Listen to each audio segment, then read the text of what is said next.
Hey guys, Cody Soltis here from ConsciousLove.org here for your monthly readings for December 2015. It's almost into New Year's, thank God.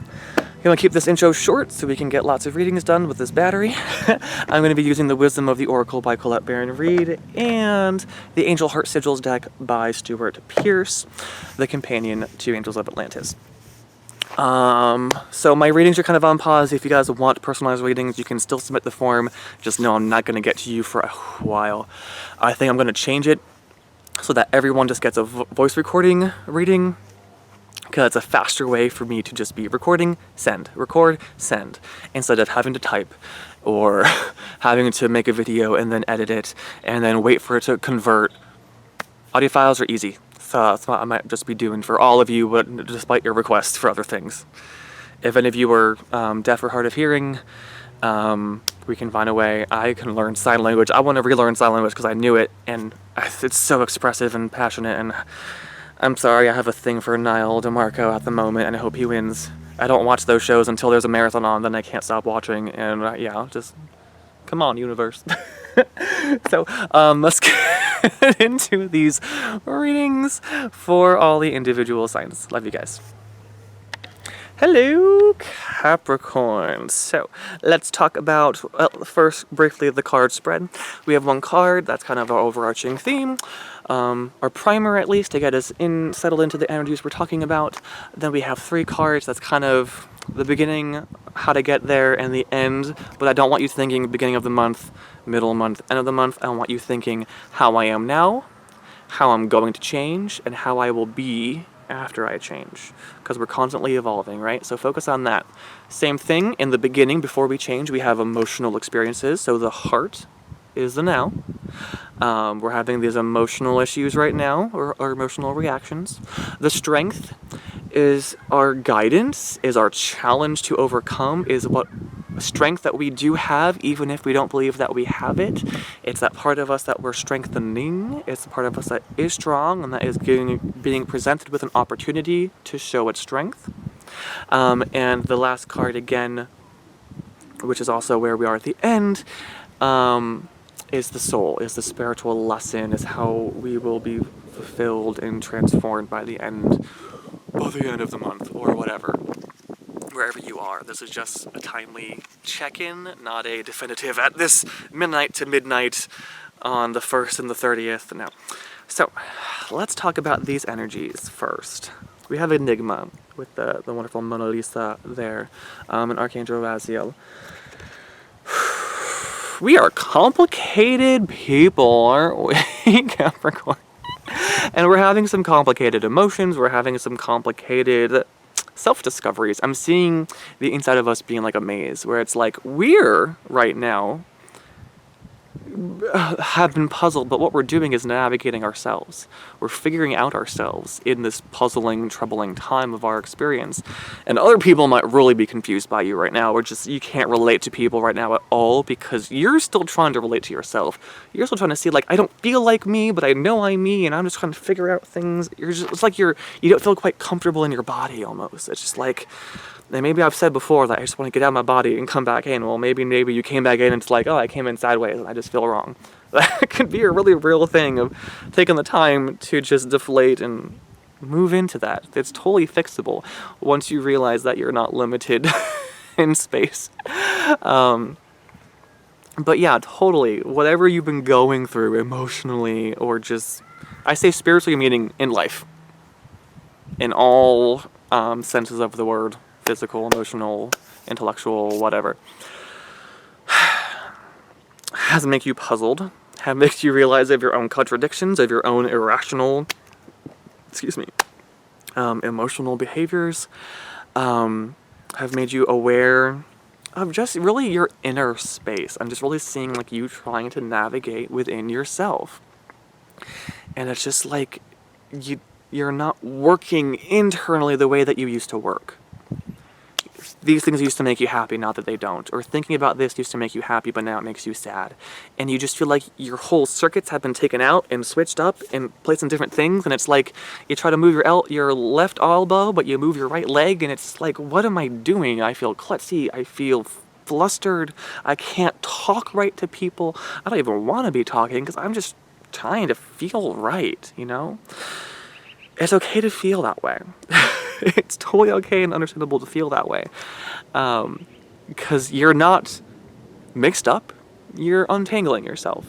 Perspective. You're not off balance, you're balancing yourself. You are actively doing something. You're not weak, you're strengthening yourself. You're not confused, you're discovering yourself. You're not stupid, you're finding out, you're learning. And that's the important thing to bring to your attention, that it's totally okay to be needing to be in this internal journey right now, to be going within, to be pushing away from other people a little bit, to be needing that personal time, to be able to sort out the inner workings that maybe have been shaken up by that. If you remember a few weeks back, that, well, the universe is going to move us forward, but we don't like change, and it's going to fuck us up. But really, it wasn't that bad from angelic and God's perspective, but from us, it was horrible. I don't want change. I don't want this to happen. I don't want this to happen, but it's happening. So you're sorting things out because of the tumbling chaos of your earthquake, which really was just the universe's way of making sure that you still move forward.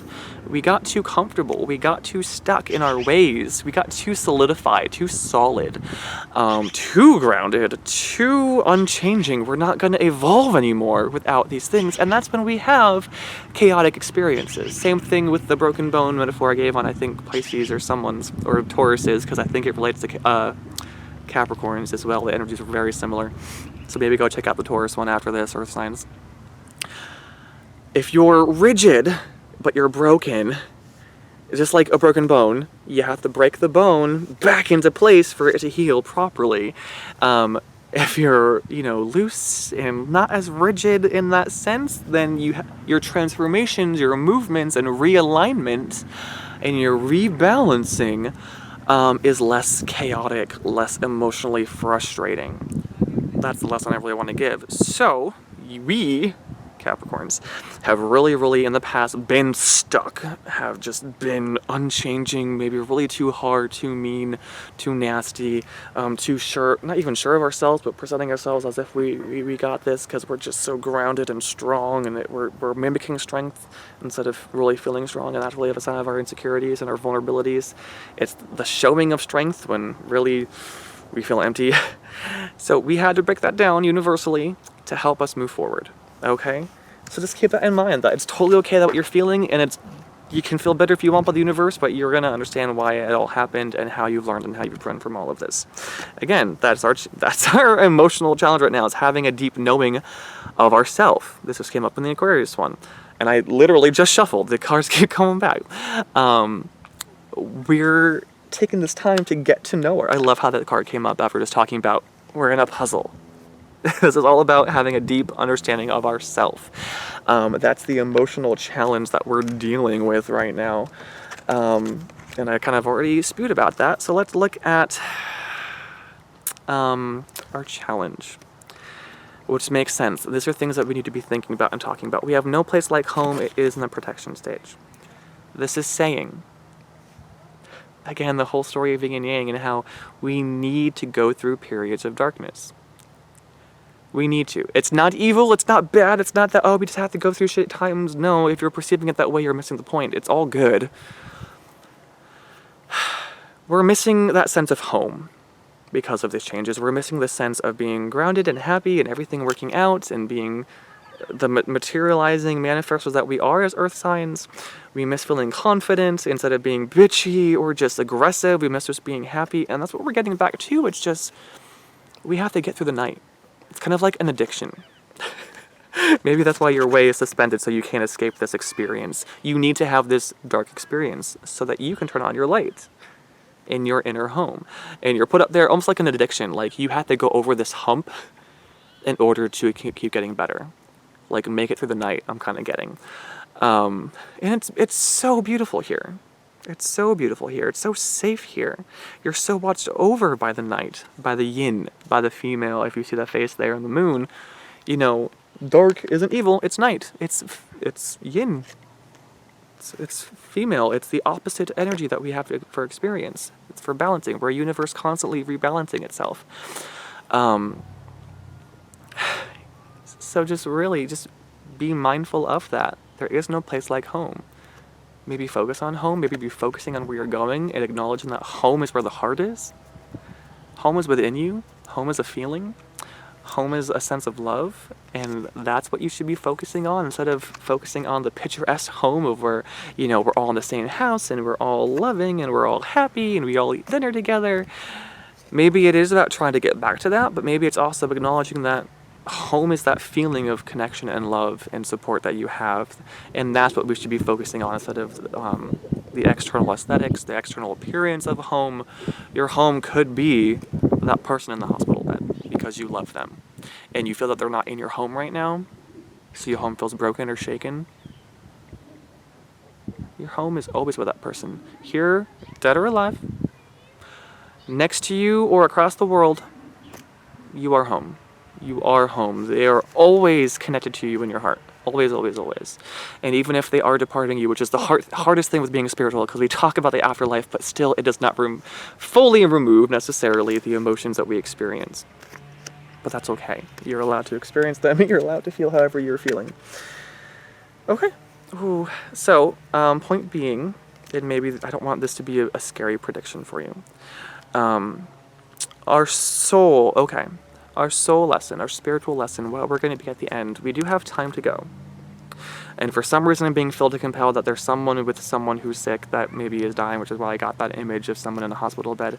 Maybe they're going to die, maybe they're not. Probably they are, in that everyone's going to die at some point. So this isn't about predicting that, oh my God, that person's going to die. Get that out of your head right now. And you're probably afraid, so take a moment to calm down. However, we do need to accept that fact that that's going to happen to all of us.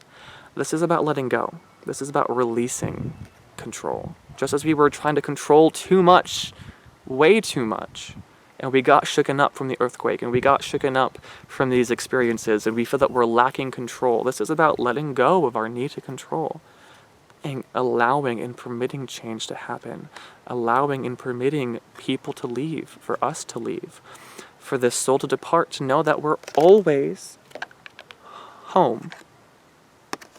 We're always home, even if we have to go.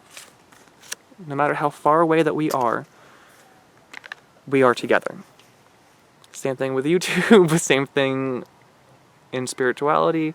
We're one universe, we're always together. Always. Learn it. I love you guys so much. My heart is going out for you. I love you, I love you, I love you. Namaste. Please, please know it's okay to let go of control. It's okay to have emotions. It's okay to cry. It's okay to give permission for change to happen. It's okay to let go.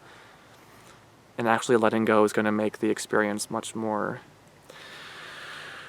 breathable, bearable. Acceptance is an important thing, especially with death.